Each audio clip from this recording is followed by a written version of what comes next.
శాంతియుతంగా కాశ్మీర్లో ఆర్థికంగా పుంజుకుంటున్న తరుణం, పర్యాటక రంగం బాగా అభివృద్ధి చెందుతున్నటువంటి పరిస్థితుల్లో దేశవ్యాప్తంగా ఉన్నటువంటి పర్యాటకులు సుందర మనోహరమైన కాశ్మీర్కి వేసవి విడివిగా వెళ్తే అక్కడ ఉన్నటువంటి శాంతియుతమైన వాతావరణము చెడగొట్టి ఆ యొక్క ప్రాంతాన్ని అల్లకల్లోలం చేయాలనేటటువంటి ఉగ్రవాదులు ఎవరైతే ఉన్నారో, వారిని ఉసిగొలిపేటటువంటి వారు ఎవరైతే ఉన్నారో, వారు ప్రోత్సాహం మేరకు భారతీయుల్ని దాదాపు 26 మంది భారతీయుల్ని, అలాగే ముఖ్యంగా ఆంధ్రప్రదేశ్ నుంచి 2, తెలంగాణ నుంచి 1, ఆంధ్రప్రదేశ్ నుంచి విశాఖపట్నం నుంచి చంద్రమౌళి గారు, నెల్లూరు నుంచి మధుసూదన్ రావు గారు, అదేవిధంగా హైదరాబాద్ నుంచి మనీష్ రంజన్ గారిని ఉగ్రవాదులు వారు పట్టున పెట్టుకున్నారు. మత ఆధారితంగా ఒక్కొక్కరిని లెక్కించి చంపడం అనేటటువంటి ఏదైతే ఇది జీర్ణించుకోలేనటువంటి పరిస్థితి. దీనికి తగిన మూల్యము ఎవరైతే దీన్ని ప్రేరేపించారో వారు చెల్లించక తప్పదు.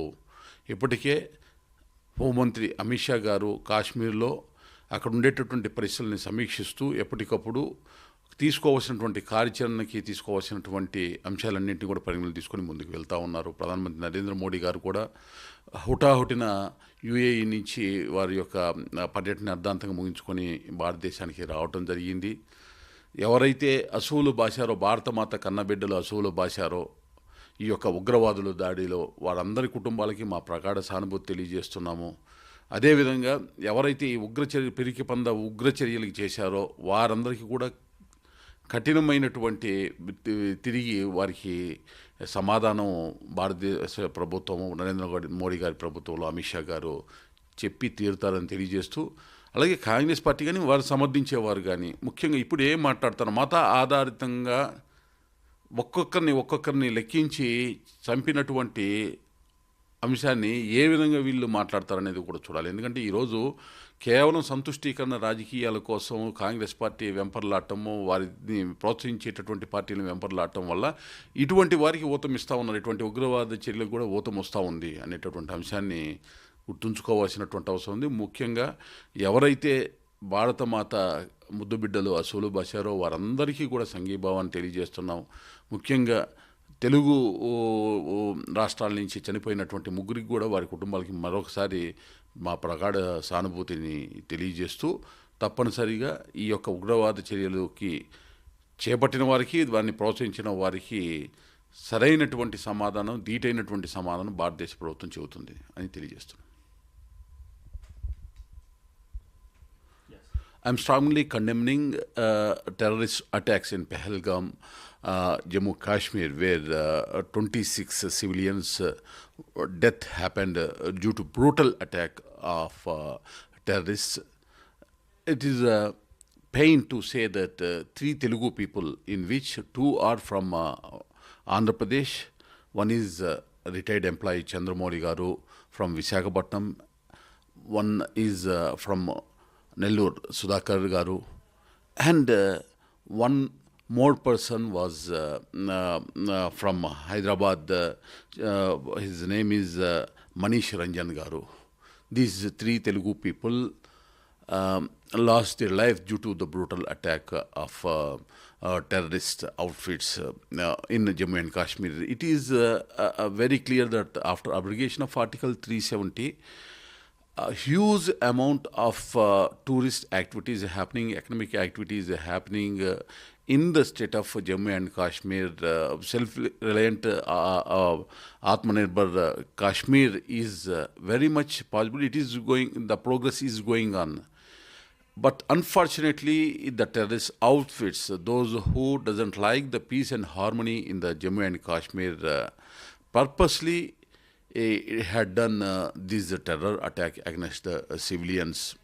It is unfortunate, and people realize across the country that Congress Party and India Alliance, they never speak about the terrorist activities which is sponsoring by the Pakistan and religious-based terrorism which is happening, most particularly in this incident. Purposely identified the particular religion tourists to make fire on them is painful, and whether Congress Party and other India Alliance, what they are doing, definitely people will realize that appeasement politics are making these kind of things which are against to the interest of our nation and sovereignty of our country. And Honorable Home Minister Amit Shah ji already he is in Kashmir and he is monitoring the situation and give tit for tat. Definitely action plan will be there from Union government under the leadership of Prime Minister Narendra Modi ji. These kind of incidents never make any regressive development in Kashmir. As far as Kashmir is concerned, Union government is very clear that progressive development with peace and harmony, restore of normality is the utmost priority at this juncture. And I pay my homage and great tribute to the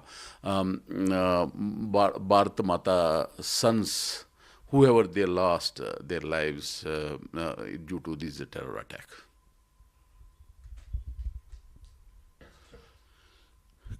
శాంతియుతంగా కాశ్మీర్లో ఆర్థికంగా పుంజుకుంటున్న తరుణం, పర్యాటక రంగం బాగా అభివృద్ధి చెందుతున్నటువంటి పరిస్థితుల్లో దేశవ్యాప్తంగా ఉన్నటువంటి పర్యాటకులు సుందర మనోహరమైన కాశ్మీర్కి వేసవి విడివిగా వెళ్తే అక్కడ ఉన్నటువంటి శాంతియుతమైన వాతావరణము చెడగొట్టి ఆ యొక్క ప్రాంతాన్ని అల్లకల్లోలం చేయాలనేటటువంటి ఉగ్రవాదులు ఎవరైతే ఉన్నారో, వారిని ఉసిగొలిపేటటువంటి వారు ఎవరైతే ఉన్నారో, వారు ప్రోత్సాహం మేరకు భారతీయుల్ని దాదాపు 26 మంది భారతీయుల్ని, అలాగే ముఖ్యంగా ఆంధ్రప్రదేశ్ నుంచి 2, తెలంగాణ నుంచి 1, ఆంధ్రప్రదేశ్ నుంచి విశాఖపట్నం నుంచి చంద్రమౌళి గారు, నెల్లూరు నుంచి మధుసూదన్ రావు గారు, అదేవిధంగా హైదరాబాద్ నుంచి మనీష్ రంజన్ గారిని ఉగ్రవాదులు వారు పట్టున పెట్టుకున్నారు. మత ఆధారితంగా ఒక్కొక్కరిని లెక్కించి చంపడం అనేటటువంటి ఏదైతే ఇది జీర్ణించుకోలేనటువంటి పరిస్థితి. దీనికి తగిన మూల్యము ఎవరైతే దీన్ని ప్రేరేపించారో వారు చెల్లించక తప్పదు.